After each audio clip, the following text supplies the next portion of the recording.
দেখো, এর আগেই জানানো হয়েছিল যে যেটা সিইও দপ্তর সূত্রে খবর, যে এর আগে যাদের ভোটার, যে সমস্ত ভোটারের নাম 2002 এর ভোটার তালিকার সফট কপিতে, অর্থাৎ নির্বাচন কমিশনের ওয়েবসাইটে যে 2002 এর ভোটার তালিকা আপলোড করা হয়েছে, অনেক ক্ষেত্রে দেখা যাচ্ছে যে নির্দিষ্ট ভোটারের সেইখানে তার নাম খুঁজে পাওয়া যাচ্ছে না। কিন্তু যে হার্ড কপি রয়েছে, অর্থাৎ যে হার্ড কপি, জেলা শাসকের স্বীকৃত হার্ড কপি রয়েছে, সেখানে সেই নির্দিষ্ট ভোটারের নাম রয়েছে। তাহলে সেক্ষেত্রে সেই ম্যাপিং এর ক্ষেত্রে কিন্তু সে যদি দেখা যায় যে ইয়ারও যদি সেই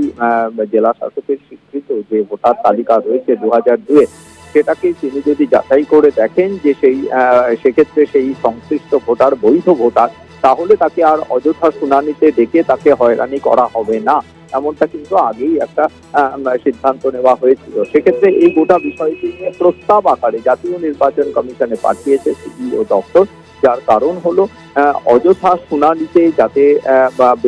হয়রানির শিকার না হন ভোটাররা, সেই বিষয়টিকে সুনিশ্চিত করার লক্ষ্যেই যাদেরকে যতটা সম্ভব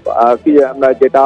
অনলাইনে যে আপলোড করা রয়েছে যে 2002 এর ভোটার তালিকা, সেটার ভিত্তিতে বা হার্ড কপিতে যদি সেক্ষেত্রে জেলা শাসকের স্বীকৃত হার্ড কপিতে যদি ইয়ারোর কোনো রকম আপত্তি না থাকে, তাহলে কিন্তু তার নাম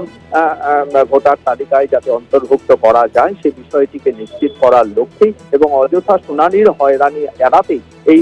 প্রস্তাব দেওয়া হয়েছে জাতীয় নির্বাচন কমিশনের সিইও দপ্তরের তরফে। একদমই ধন্যবাদ জানাবো সত্য সুন্দর।